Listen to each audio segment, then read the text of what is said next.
Hey guys, what's happening? So we are back for Red Hulk issue 2 as part of the One World Under Doom event. And it's almost like in this series, this is where we're seeing the darker side of what Doom's doing. As we pick up with Thaddeus Ross, who's been kidnapped and locked away in a think tank dungeon, along with a number of others. So with that said, if you're enjoying these videos, be sure to drop a like, subscribe if you're new to the channel, and don't forget to hit that bell up top to get all notifications.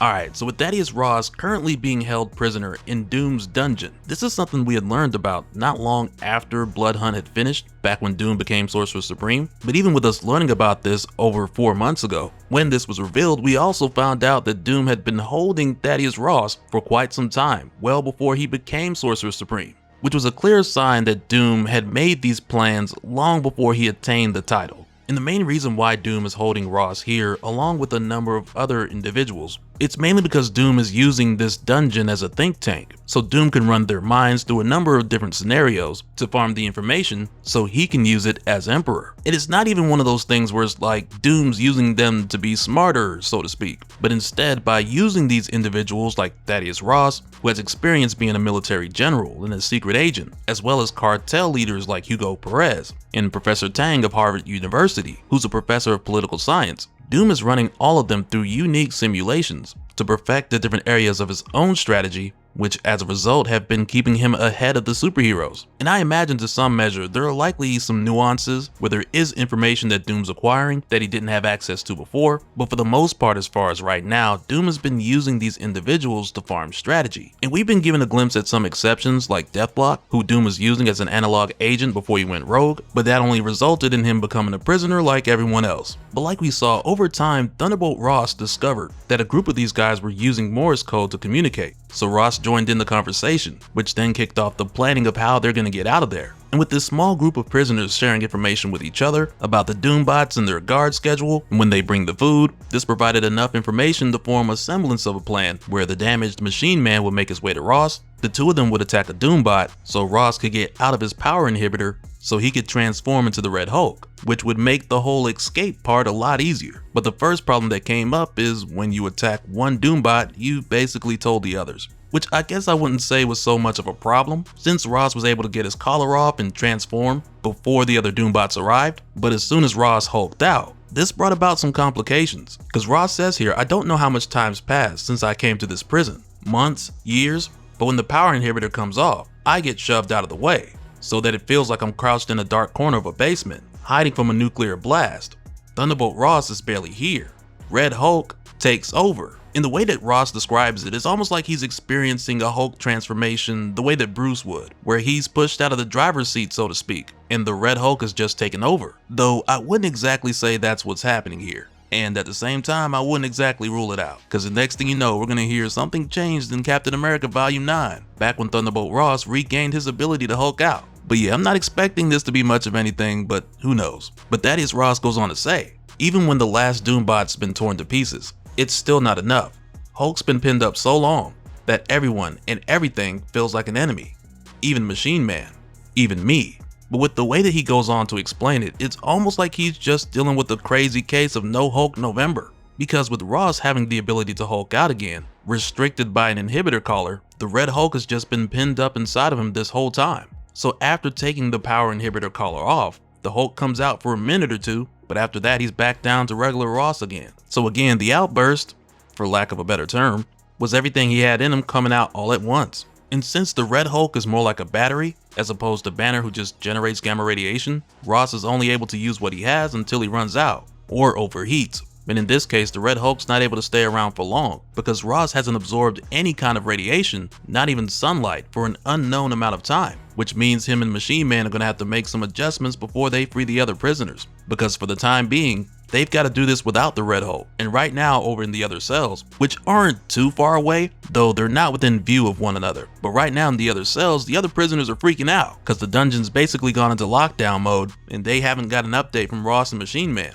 And Ross still plans to help the others escape, but first he's got to use one of the damaged Doombots to get Machine Man's power inhibitor off, before even more Doombots make their way over to them. But as soon as they're able to get Machine Man's collar off, another Doombot comes in and it blasts him, just before he's able to get his systems fully back up and running. So Thunderbolt Ross takes care of it. But again, with all these Doombots being on a unified network, other Doombots are just going to keep coming in, and it's either going to be that or Doom himself. So right here, Ross asks Machine Man if he's still operational, so Machine Man does a scan, which sounds kind of glitchy before he tells Ross that he's operating at 29%. So right there, Ross is like, better than nothing. So he grabs one of the Doombots' masks, and he tells Machine Man that they're going to have to draw up some new plans. But what they don't know right now is that back over with the other prisoners, as a result of this escape attempt, every prisoner who's possibly associated is being executed. And we're first shown this with the Hook cartel leader Hugo Perez, as he's approached by a group of Doombots who tell him, Prisoner 135, Hugo Perez, if you're a part of the insurrection,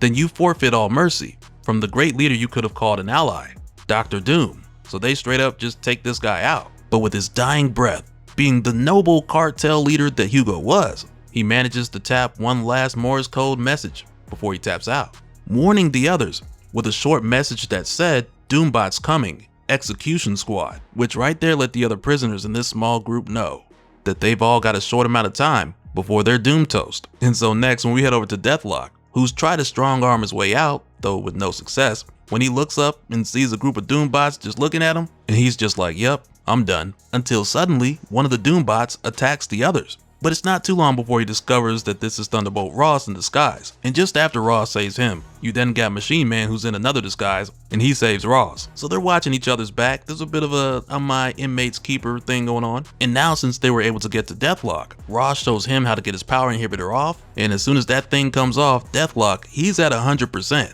So right away he goes to help Ross and Machine Man. And I mean, he just goes straight to punching through these Doombots' heads. And you know, I gotta admit, it's kind of funny reading a Red Hulk comic and having Deathlok as the strongest there is, but I guess Deathlok had to show out a little bit after Jason Aaron's Avengers Death Hunters. But now, after successfully recruiting Deathlok, he notices that they don't have a Hulk, and Machine Man looks like he's been left in the microwave too long. And those are his words, not mine. So Ross just tells them that they're gonna have to make do with what they got. So quickly they head over to the other prisoners, who are part of their Morse code group, to try and save them, only to find out in their case, instead of having Doombots come after them, their cells were just filled with harmful toxins. So they weren't able to save Professor Tang. But in the case of General Simon Riker, they were able to get him out just in the nick of time.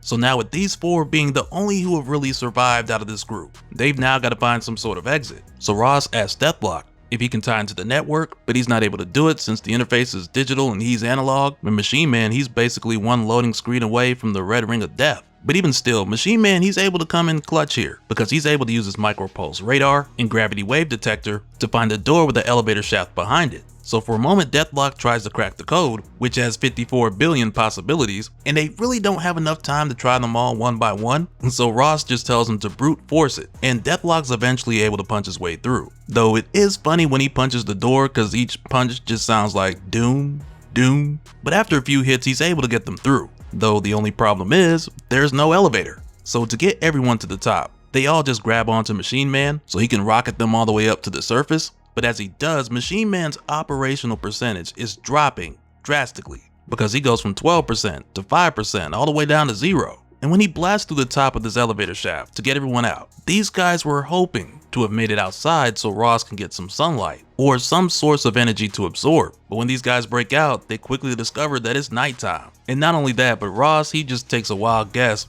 and he tells the others that they're in Latveria, which is pretty clear given the view. But now this has him thinking, like, how large is this prison? Because they passed a ton of levels coming up the elevator shaft. And not just that, but there are now an insane number of Doombots who are swarming out like wasps, as if these guys have just kicked the nest, which likely means that they're all answering to a higher intelligence. And this is where all these Doombots swarm together to make this insanely huge Doom structure that Doom uses to speak to them. Because he says here, Thunderbolt Ross, this is Dr. Doom speaking to you remotely. I will give you one last chance to surrender and pledge your fealty before I treat you as an enemy of the state and execute you for treason. So yeah, I gotta say, I kinda had a feeling that these guys weren't gonna make it too far. Not this early at least, not in issue 2. Because also, we still need to see who else is locked up in this dungeon. Because I got a feeling this isn't gonna be Ross's last attempt. And I mean, hopefully there's somebody here who could at least charge him up. But we'll just have to wait and see. Because hopefully this isn't just another exercise.